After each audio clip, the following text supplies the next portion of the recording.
啦，我就这样就跑掉，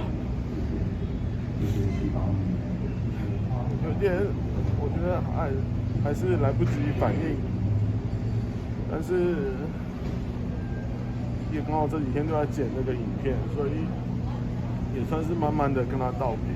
那算一算，龙哥拍了120几部的作品，我觉得真的是台湾影视很重要的一位演员。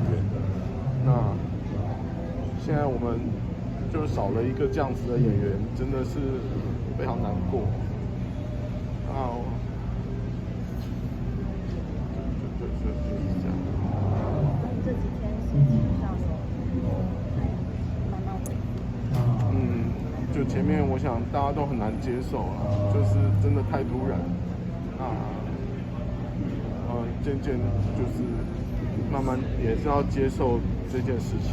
那只是在想说以后怎么会就看不到他。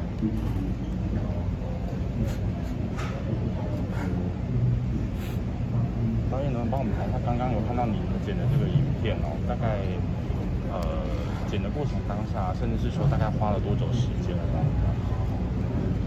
对，谢谢我的团队剪接师、特效，我们大概就这整个假期都在做这件事情。那也谢谢电视台跟制作公司，很快的就把素材都给我们了。那但是真的素材非常的多，所以光是挑素材就花了很久的时间。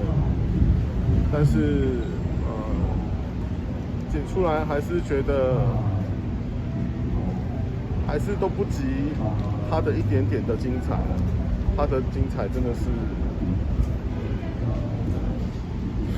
谢谢，谢谢导演，谢谢。